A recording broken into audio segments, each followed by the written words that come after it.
Assalamualaikum warahmatullahi wabarakatuh. Sobat Radio Malam yang dimuliakan Allah, semoga kita dalam keadaan sehat walafiat.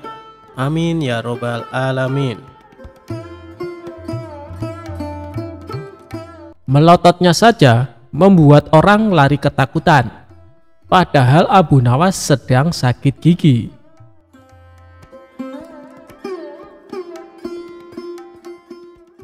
Abu Nawas merupakan tokoh sufi asal Baghdad yang terkenal kocak dan suka membuat jengkel. Ada kalanya dia juga merasakan jengkel dengan kelakuan orang-orang di sekitarnya. Wajar saja, karena Abu Nawas juga manusia biasa yang tak jarang pusing, bimbang, bingung, bahkan mungkin juga bisa marah. Namun lantaran dia seorang sufi kenamaan pada waktu itu, melototnya Abu Nawas saja bikin orang gemetar dan lari tunggang langgang. Padahal bukannya marah, namun Abu Nawas merasa pening dengan sakit gigi yang dideritanya.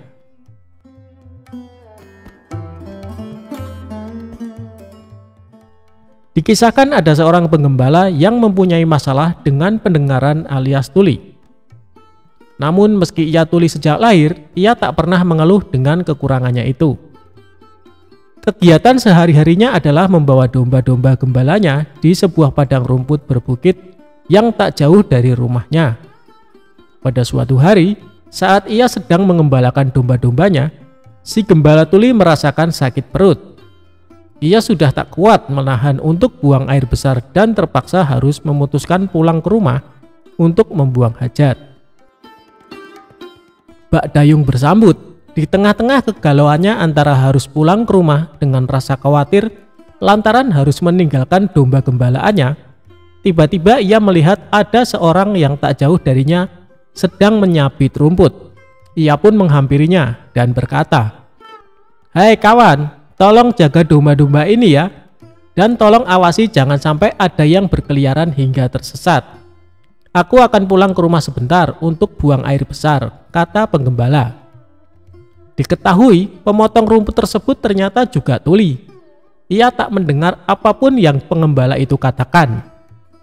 Si pemotong rumput mengira kalau si pengembala mau meminta rumputnya. "Enak saja, mengapa kau tidak memotong rumputnya sendiri? Aku di rumah juga banyak hewan ternak yang harus kuberi makan. Sudah sana pergi, jangan ganggu aku," kata si pemotong rumput sembari menggerakkan tangannya. Karena sama-sama tak bisa mendengar, si penggembala mengira gerakan tangan yang dilakukan oleh si pemotong rumput merupakan isyarat bahwa dirinya menyuruh si penggembala agar cepat pulang. "Terima kasih kawan, engkau benar-benar telah menolongku," kata si penggembala. Maka ia pun bergegas pulang ke rumah. Setelah si gembala menuntaskan hajatnya buang air besar, kemudian ia kembali menemui si pemotong rumput. Si pengembala menghitung domba-dombanya dengan cermat dan ternyata jumlahnya masih lengkap. Sungguh luar biasa pribadi pemotong rumput itu. Ia benar-benar bisa dipercaya. Ia menjaga domba-dombaku tanpa mengharap ucapan terima kasih sama sekali. Sungguh pribadi yang luar biasa, gumamnya dalam hati si pengembala domba. "Oh iya, salah satu dombaku kan ada yang pincang. Lebih baik aku berikan padanya sebagai rasa terima kasihku. Ini akan menjadi makanan yang lezat untuk keluarganya," gumamnya lagi. Si penggembala lalu memanggul domba tersebut dan menghampiri si pemotong rumput. "Hei kawan, terimalah hadiah dariku, karena engkau telah menjaga domba-dombaku," kata si penggembala sambil menunjukkan domba pincangnya. Melihat hal itu, si pemotong rumput malah menjadi marah. "Dasar kurang ajar, aku tak melihat apapun yang terjadi selama kamu pergi. Kenapa kamu malah minta tanggung jawab atas pincangnya kaki dombamu? Dari tadi aku sibuk memotong rumput dan sama sekali tak tahu terkait kejadian yang menimpa pada kaki dombamu. Pergilah, kalau kau mendekat aku akan memukulmu," ancam si pemotong rumput dengan nada emosi. Si penggembala pun heran, kenapa si pemotong rumput malah marah kepadanya.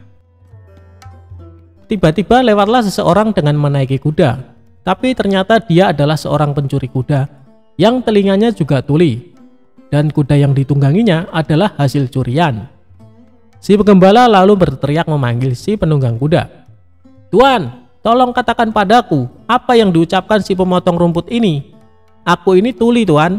Jadi aku tidak mengerti kenapa ia menolak pemberianku. Bahkan ia marah kepadaku," ucap si penggembala dengan nada emosi. Si pemotong rumput pun tak mau kalah. Ia juga bicara dengan nada teriak kepada si penunggang kuda. "Begini Tuan, dari tadi aku sedang memotong rumput dan tidak tahu apa-apa. Tapi tiba-tiba dia meminta tanggung jawab atas pincangnya kaki domba miliknya. Jelas saja saya marah dituduh seperti itu," ucap si pemotong rumput dengan nada marah juga. Si penunggang kuda kemudian turun dari kudanya dan menghampiri keduanya karena ia jauh. Ia mengira si pemotong rumput dan si penggembala kambing sedang memarahinya karena telah mencuri kudanya. "Iya benar, aku memang barusan mencuri kuda. Tapi aku sungguh tidak tahu kalau kuda ini adalah milik kalian. Maafkan aku kawan," kata si penunggang kuda. "Sudah aku katakan, aku tidak tahu apa-apa terhadap pincangnya domba orang ini," teriak si pemotong rumput. "Hei kawan, suruh ia katakan padaku mengapa ia menolak pemberianku," teriak si penggembala. "Iya, aku mengakui mencuri kuda, tapi aku tuli. Jadi aku tidak tahu siapa di antara kalian yang memiliki kuda ini," teriak si penunggang kuda. Di tengah-tengah keributan yang terjadi, melintaslah Abu Nawas di hadapan mereka. Kala itu Abu Nawas sedang mengalami sakit gigi. Jangankan bisa bicara, untuk menggerakkan mulutnya saja sakitnya bukan main. Ketika mereka melihat kehadiran Abu Nawas, mereka mengira Abu Nawas adalah seorang sufi yang alim dan sakti, karena dari penampilannya menggunakan jubah layaknya ulama sufi terpandang. Si pemotong rumput lalu menarik jubah Abu Nawas. Ia berkata dengan berteriak kepada Abu Nawas untuk meminta keadilan. "Tuan Sufi, tolonglah saya, mereka menuduhku melukai dombanya," pintanya. Tak mau kalah, si gembala juga berkata kepada Abu Nawas dengan nada teriak, "Wahai Tuan Sufi, aku hanya ingin memberikan domba, tapi dia malah memarahiku," ujarnya. Bahkan si pencuri kuda juga ikut berkata, "Tuan Sufi, saya akui, saya bersalah. Saya sudah mengaku mencuri, tapi aku tuli. Saya tidak bisa mendengar perkataan mereka. Jadi saya tidak tahu siapa sebenarnya pemilik kuda ini," kata penunggang kuda. Mendengar pengaduan mereka dengan nada teriak membuat sakit gigi Abu Nawas bertambah tidak karuan. Ia hanya bisa menatap tajam penuh amarah ke arah mereka. Bahkan mata hitam Abu Nawas menusuk tajam ke mata mereka bertiga secara bergantian. Melihat gelagat seperti itu, mereka mengira Abu Nawas sedang berusaha keras mencari petunjuk atas kebenaran dari situasi ini. Mereka bertiga pun mulai takut dengan sorot mata tajam Abu Nawas. Mereka takut kalau Abu Nawas menyihir mereka, atau setidaknya Abu Nawas mengendalikan kemauan mereka. Melihat sikap Abu Nawas yang menakutkan itu, si pencuri langsung melompat ke punggung kudanya dan segera memacu lari kudanya kencang-kencang. Begitu pula dengan si penggembala, ia segera giring gembala untuk menjauh dari Abu Nawas.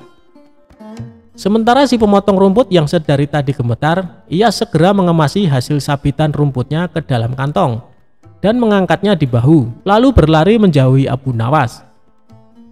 Setelah ketiga orang tersebut berlari karena ketakutan, Abu Nawas lalu melanjutkan perjalanannya. Ia pun berpikir dalam hati, kadang-kadang kata-kata tak berfungsi apa-apa dan tidak terlalu berguna. Mungkin lebih baik orang tidak perlu banyak bicara.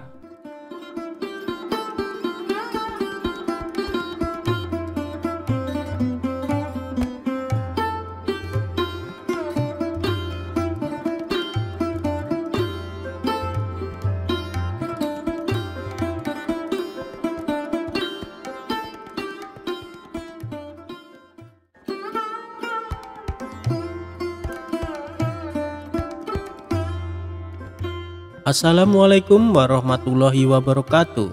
Sobat Radio Malam yang dimuliakan Allah, semoga kita dalam keadaan sehat walafiat. Amin ya robbal alamin. Abu Nawas menangkap pencuri dengan tongkat ajaib. Pada suatu hari, kota Baghdad digemparkan dengan terjadinya pencurian di rumah saudagar kaya raya, dan ada sebanyak uang 100 dinar lenyap di gondol pencuri. Nampaknya pencuri tersebut sangat profesional. Buktinya saja sudah banyak petugas dikerahkan untuk mengejar pencuri itu, namun si maling tak kunjung ketangkap. Sang saudagar kaya raya semakin gusar dibuatnya. Bagaimana tidak? Sudah uangnya diambil, kemudian ada rasa penasaran sebenarnya siapa pencuri lihai tersebut. Hebatnya, tak ada satupun pertanda yang bisa dilanjutkan sebagai bahan penyelidikan lebih lanjut. Bahkan meskipun telah mendesak pejabat setempat, tetap saja hasilnya nihil. Pada akhirnya sang saudagar membuat keputusan. Barang siapa yang mencuri hartanya dan dia mau mengembalikan, maka dia akan mendapatkan hak separuh dari harta yang dicuri tersebut. Namun meskipun sudah diberikan pengumuman tersebut, si pencuri tak kunjung memperlihatkan batang hidungnya. Bahkan si pencuri ini merasa nyaman dan aman karena tak satupun orang yang mengetahui ulahnya. Tidak putus asa, sang saudagar akhirnya membuat sayembara baru. Barang siapa yang berhasil mendapatkan pencuri tersebut, maka dia akan mendapatkan seluruh harta tersebut. Tentu saja sayembara ini sangat menarik warga Baghdad. Banyak sekali orang-orang yang mendaftar untuk ikut andil bagian, termasuk si pencuri itu sendiri. Awalnya si pencuri berniat untuk meninggalkan kota Baghdad dengan membawa harta curiannya. Namun setelah dipikir-pikir, kepergiannya hanya akan membuka aibnya. Karena itu, si pencuri mencoba bertahan di kota dengan ikut-ikutan menjadi peserta sayembara. Dia semakin merasa aman saat berkumpul dengan peserta sayembara. Dia sangat yakin kedoknya tidak akan terbongkar. Begitu melihat hasil yang belum jelas terlihat dari sayembara yang sudah dibukanya, sang saudagar akhirnya mendesak sang hakim untuk mendatangkan Abu Nawas. Namun sayangnya, Abu Nawas pada hari itu sedang berada di Damaskus dan baru bisa pulang pada esok harinya. Semua harapan bertumpu pada Abu Nawas. Kasak-kusuk begitu gencar di kalangan warga. Mereka menebak apakah Abu Nawas mampu menguak teka-teki tersebut. Sementara itu, si pencuri hatinya menjadi ciut karena dia tahu bagaimana kemampuan Abu Nawas dalam memecahkan masalah. Pada keesokan harinya, Abu Nawas datang dengan membawa tongkat banyak sekali. Dan kemudian dia membagikan tongkat-tongkat tersebut kepada semua yang hadir sambil berpesan, "Tongkat-tongkat ini sudah saya mantrai. Kalian bawa pulang. Besok bawa kembali ke sini. Jika salah satu di antara kalian pencurinya, maka tongkat akan bertambah satu telunjuk. Yang bukan pencuri, maka tidak usah khawatir," ujar Abu Nawas. Kemudian semua warga pulang dan si pencuri bingung bagaimana bisa lolos di esok hari. Setelah memeras otak, dia memutuskan untuk memotong tongkat tersebut sepanjang telunjuk jarinya. Keesokan harinya, semua warga berkumpul dan mengembalikan tongkat kepada Abu Nawas. Pada saat menerima tongkat dari pencuri tersebut, Abu Nawas langsung menangkapnya karena tongkatnya menjadi lebih pendek. Kemudian si pencuri diadili dengan seadil-adilnya. Akhirnya Abu Nawas berhak menerima uang 100 dinar tersebut. Namun uang tersebut dibagikan kepada fakir miskin di kotanya.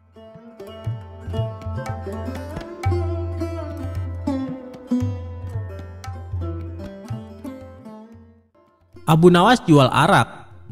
Sang raja jadi marah besar.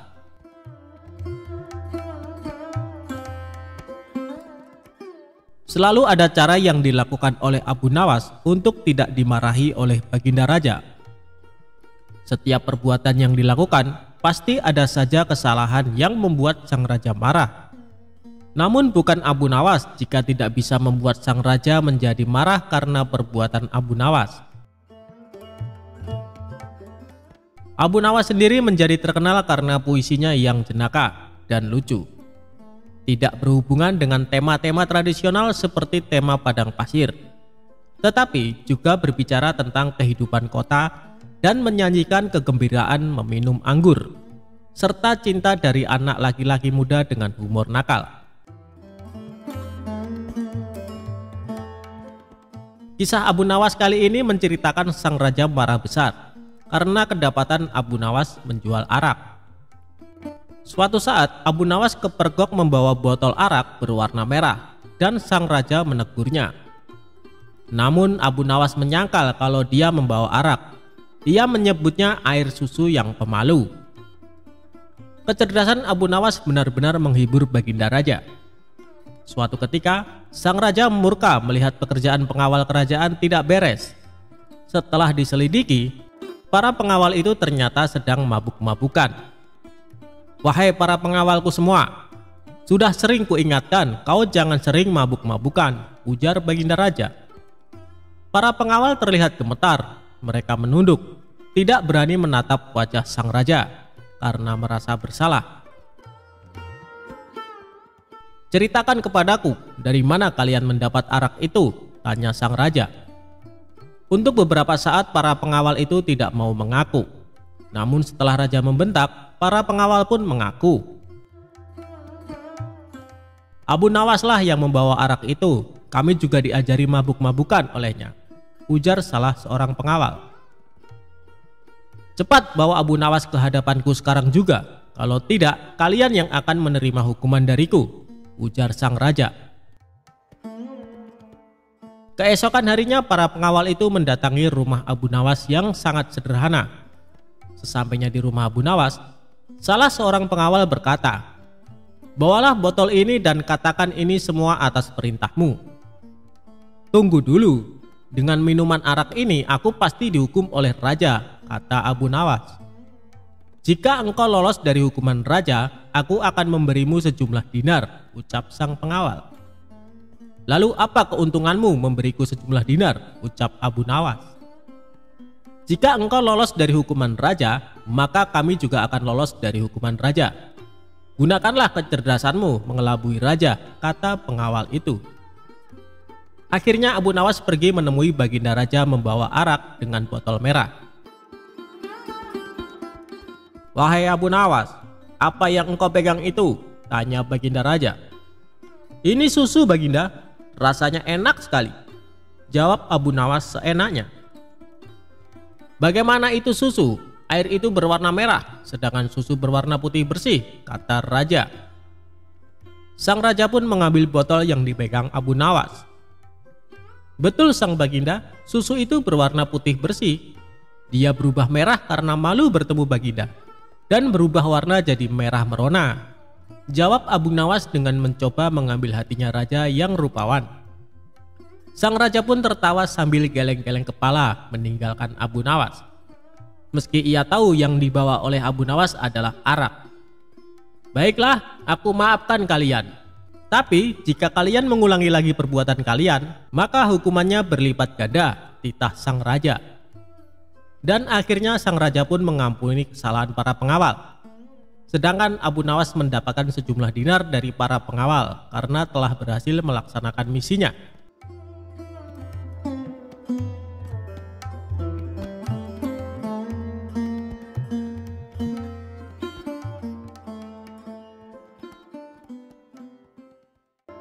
Ketika Abu Nawas disuruh khutbah Jumat. Abu Nawas adalah seorang penyair yang sangat cerdik dan pintar. Namun selain sebagai penyair, Abu Nawas juga dikenal sebagai mubalek di desa tempat tinggalnya. Oleh sebab itu, suatu ketika Abu Nawas diminta untuk menjadi imam ketika hendak sholat Jumat. Selain itu, pada waktu tersebut Abu Nawas juga diminta mengisi khutbah Jumat untuk memberikan ceramah keagamaan. Setelah mandi dan berpakaian rapi, Abu Nawas pun mulai melangkahkan kakinya menuju ke masjid. Ketika sampai di masjid, tidak lama kemudian terdengar suara azan. Tak lama berselang, datanglah masyarakat yang beragama Muslim dengan sangat ramai. Karena yang menjadi khotib kali ini adalah Abu Nawas, maka banyak sekali masyarakat Muslim yang datang ke masjid. Ceramah dan khutbah Abu Nawas sangat disenangi oleh masyarakat kala itu. Sebab dalam setiap ceramah keagamaan yang disampaikan oleh Abu Nawas sangat relevan terhadap isu-isu yang sedang berkembang. Akhirnya, waktu yang ditunggu para jamaah pun tiba. Abu Nawas naik ke mimbar dan segera memulai khutbahnya. Khutbah tersebut dimulai dengan salam dan berlanjut pada materi yang akan disampaikan oleh Abu Nawas. Namun, pada saat berkhutbah, Abu Nawas melihat para jamaahnya yang mengantuk bahkan sampai tertidur. Melihat hal itu, kemudian Abu Nawas berteriak, "Api, api, api!" dengan sangat keras. Hal tersebut sontak membuat para jamaah sangat terkejut dan berdiri mencari keberadaan api tersebut. Bahkan ada juga jamaah yang hanya saling pandang satu sama lainnya. Kemudian ada salah seorang jamaah yang menanyakan, "Di mana apinya?" kepada Abu Nawas. Walau ada jamaah yang berkata demikian, tapi Abu Nawas tetap melanjutkan khutbahnya. Kemudian keluarlah perkataan dari Abu Nawas, jika ada api yang dahsyat di neraka bagi mereka yang lalai dalam beribadah. Maksud dari teriakan api, api, api dari Abu Nawas adalah api neraka tersebut. Barang siapa yang lalai dalam beribadah, maka ia akan merasakan panasnya api neraka. Usai melakukan ceramah tentang api neraka, kemudian Abu Nawas menutup khutbahnya dengan lantunan doa-doa. Setelah itu, Abu Nawas memimpin sholat Jumat dengan khusyuk dan diikuti oleh para jamaah. Ketika salat, para jamaah masih teringat dan terngiang-ngiang dengan api neraka yang dikatakan oleh Abu Nawas dalam khutbahnya. Walau awalnya terkesan gagal dalam memberikan ceramah keagamaan karena banyak yang mengantuk dan tertidur, namun sesungguhnya Abu Nawas berhasil membuat para jamaah untuk selalu rajin beribadah. Sebab para jamaah selalu ingat dengan khutbah Abu Nawas, di mana saat itu ia mengatakan, mereka yang malas beribadah akan merasakan panasnya api neraka.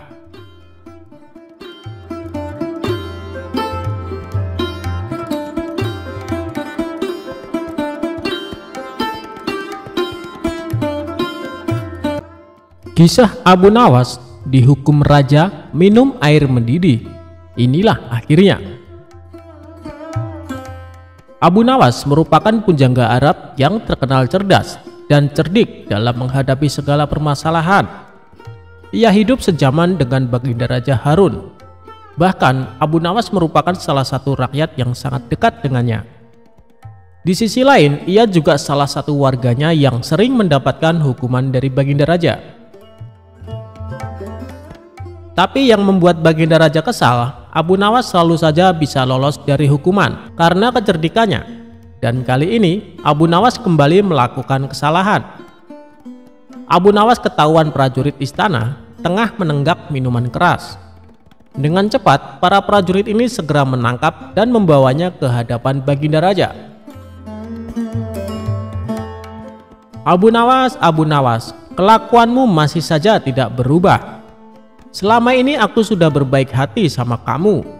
Aku sengaja meloloskanmu dari hukuman karena kamu selalu berjanji tidak akan mengulanginya.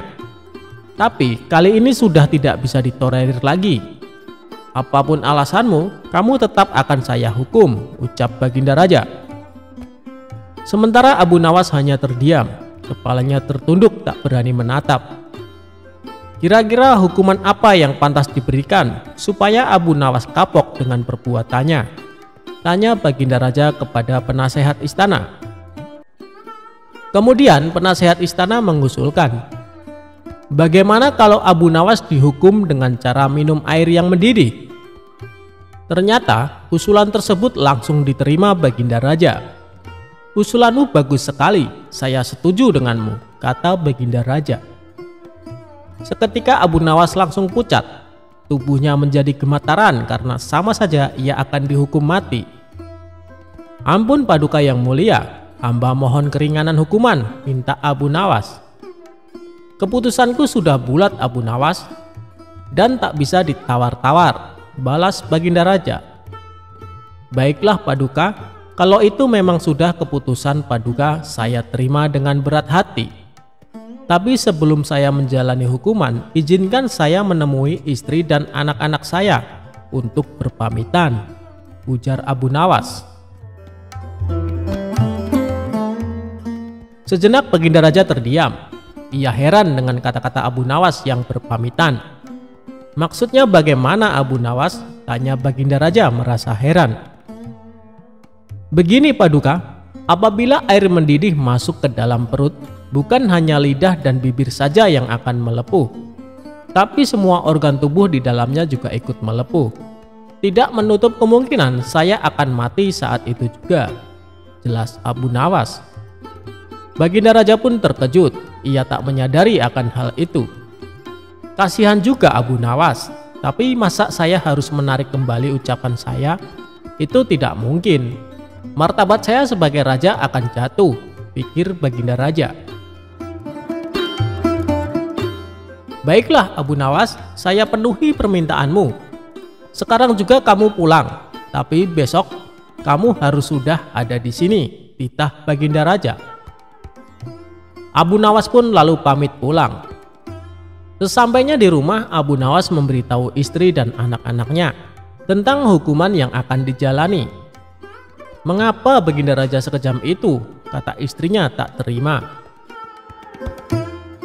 Sudahlah wahai istriku, bila memang ini sudah takdirku untuk mati, saya harap kamu dan anak-anak mengikhlaskan kepergianku, tutur Abu Nawas. Mereka lalu menangis sambil berpelukan erat. Malam pun semakin larut. Abu Nawas masih belum dapat memejamkan mata. Ia terus meratapi nasib yang tengah dihadapinya. Namun ia terus mencari cara bagaimana supaya bisa lolos dari hukuman Baginda Raja. Saat Abu Nawas sedang memutar otaknya, tiba-tiba rasa lapar mulai menghinggap. Wahai istriku, adakah makanan yang tersisa untukku? Tanya Abu Nawas. Saya sudah menyiapkan sop panas di atas meja, tapi sepertinya sekarang sudah dingin, jawab sang istri. Sudah dingin? Memangnya kapan kamu membuat sopnya? Tanya Abu Nawas kembali. Tadi sewaktu habis Isya, ini kan sudah tengah malam. Jadi wajar kalau sopnya sudah dingin, kata sang istri memperjelas. Saat itu terbesitlah di otak Abu Nawas akan ide yang cemerlang. Tapi Abu Nawas sengaja tidak memberitahu istrinya, sebab ia tidak ingin rencananya menjadi berantakan.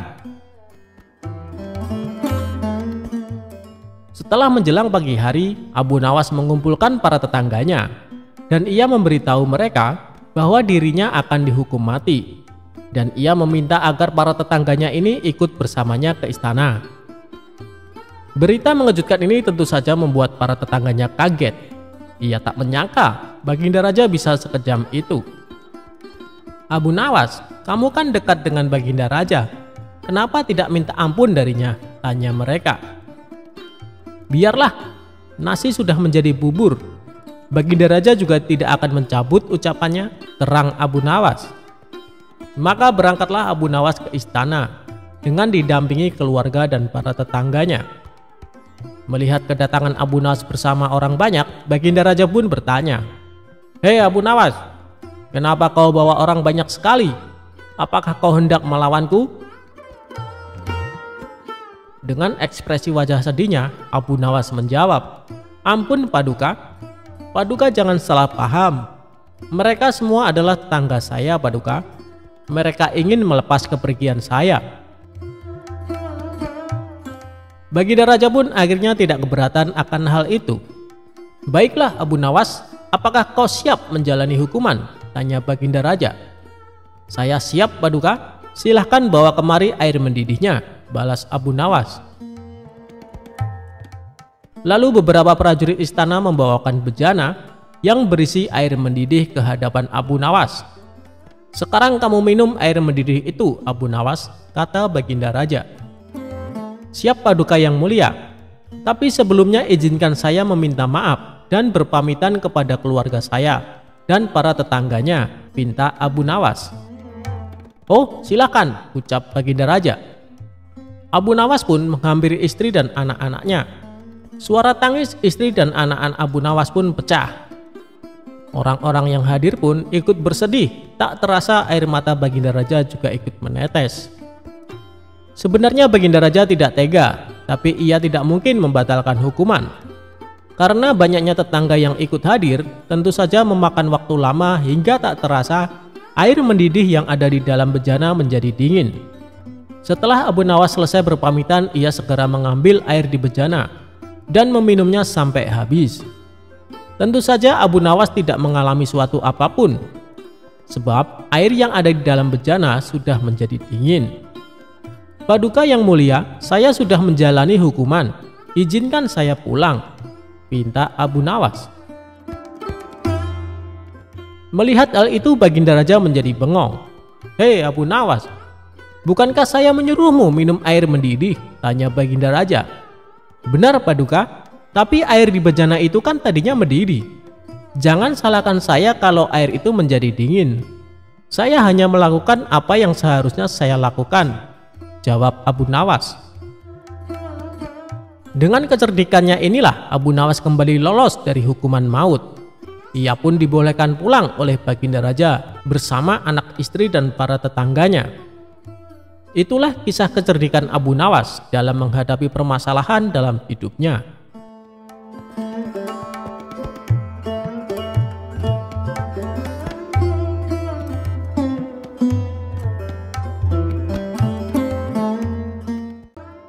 Abu Nawas menipu malaikat untuk menghindari pertanyaan kubur.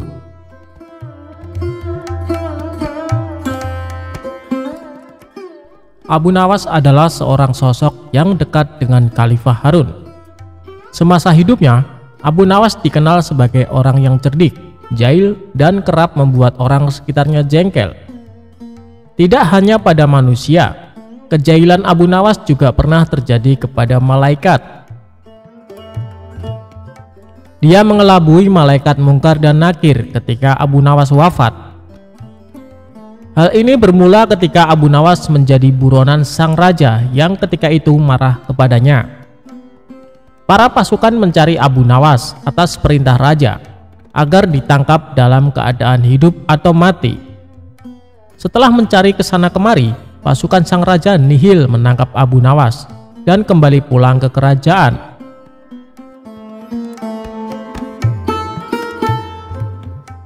Mengetahui pencariannya berakhir, Abu Nawas pulang ke rumahnya untuk kemudian sholat 2 rakaat. Usai sholat, dia memberikan surat wasiat kepada istrinya.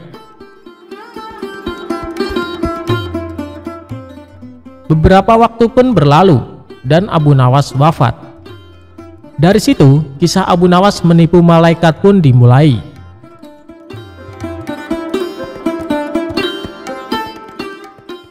Sebelum wafat, Abu Nawas memberikan wasiat agar istrinya mengkafaninya. Alih-alih memintanya dengan yang baru, dia minta agar ketika wafat dipakaikan kain kafan usang, jelek atau lusuh. Kain kafan tersebut seolah-olah seperti kain kafan orang yang sudah lama meninggal. Berdasarkan kisah yang sudah turun-menurun, diceritakan kalau Abu Nawas pun sudah berada di alam kubur. Namun, kebingungan melanda malaikat Mungkar dan Nakir. Tugas malaikat tersebut adalah menanyakan atau menguji keyakinan orang yang sudah meninggal.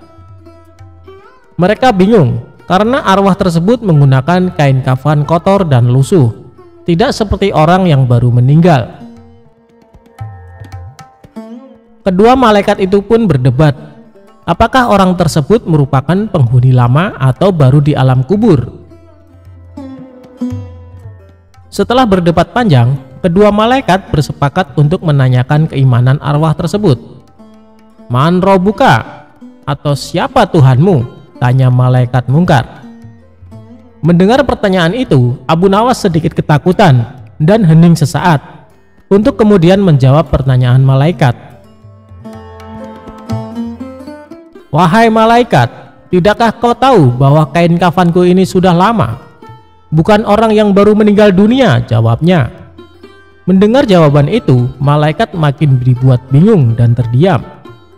Mereka bingung dengan penampilan Abu Nawas yang lusuh, namun kondisi kuburannya masih terlihat baru.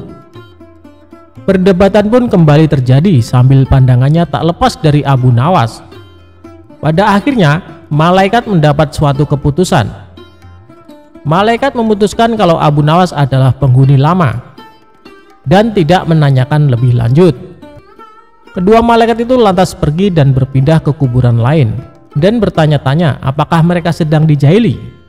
Konon kisah Abu Nawas mengelabui malaikat itu meniru Umar bin Khattab yang dikisahkan berani membentak malaikat mungkar dan nangkir.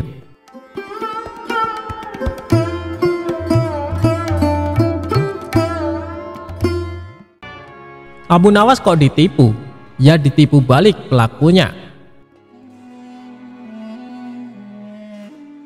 Suatu kali, Abu Nawas memutuskan menjual satu-satunya keledai yang biasa digunakan sebagai kendaraan.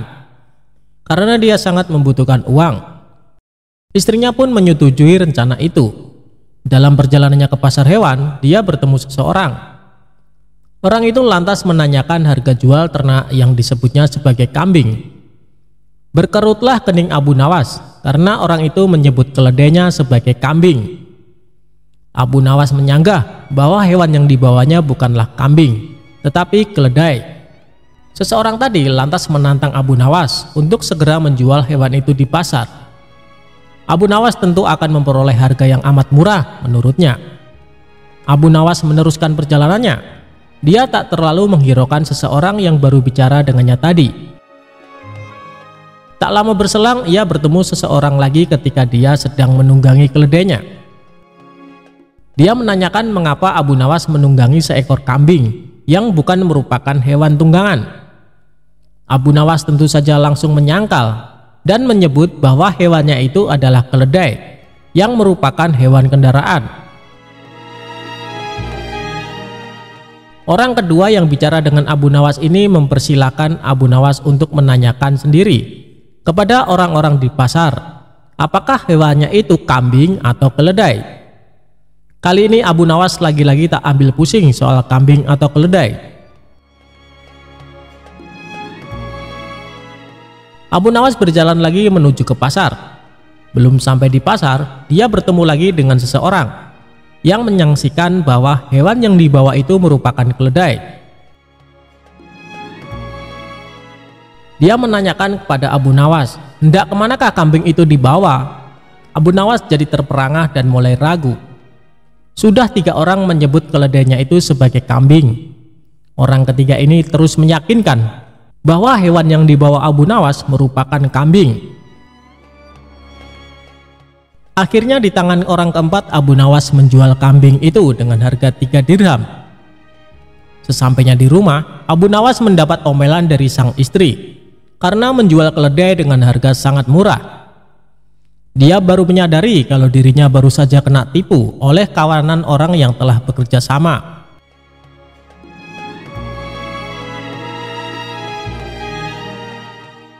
Bersama rasa dongkolnya, Abu Nawas merencanakan sesuatu untuk membalas penipu itu.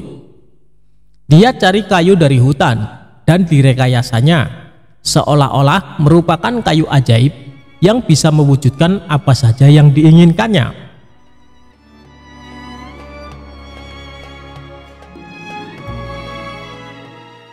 Kesempatan pun tiba. Suatu kali, Abu Nawas menyadari bahwa 4 orang yang menipunya sedang berada di satu lokasi dengannya. Aksi pun dimulai dengan menuju warung untuk makan. Usai makan, Abu Nawas yang merasa terus diperhatikan kawanan penipu tersebut menunjuk-nunjukkan tongkat kepada penjual dan langsung ngeloyor pergi tanpa membayar. Hal ini tentu membuat para penipu tertarik. Mereka mendatangi Abu Nawas dan menawar untuk membeli tongkat sakti itu. Kami bersedia membeli tongkat itu dengan harga tinggi, ujar salah satu dari mereka. Berapa? Tanya Abu Nawas pura-pura tertarik. 100 dinar, kata mereka. Mantap. Dengan berpura-pura berat hati, Abu Nawas melepas tongkat itu dengan harga 100 dinar. Wah, untung besar bagi Abu Nawas. Para penipu mencoba ke warung dan membayar makan dengan menunjuk-nunjuk tongkat ke arah si penjual. Namun sayang, keajaiban tongkat tak mempan. Ternyata, berdasarkan penjelasan si empunya warung, Abu Nawas bisa makan hanya dengan memainkan tongkat ajaib itu karena sebelumnya dia telah meninggalkan sejumlah uang di warung itu. Abu Nawas kok dilawan? Hahaha.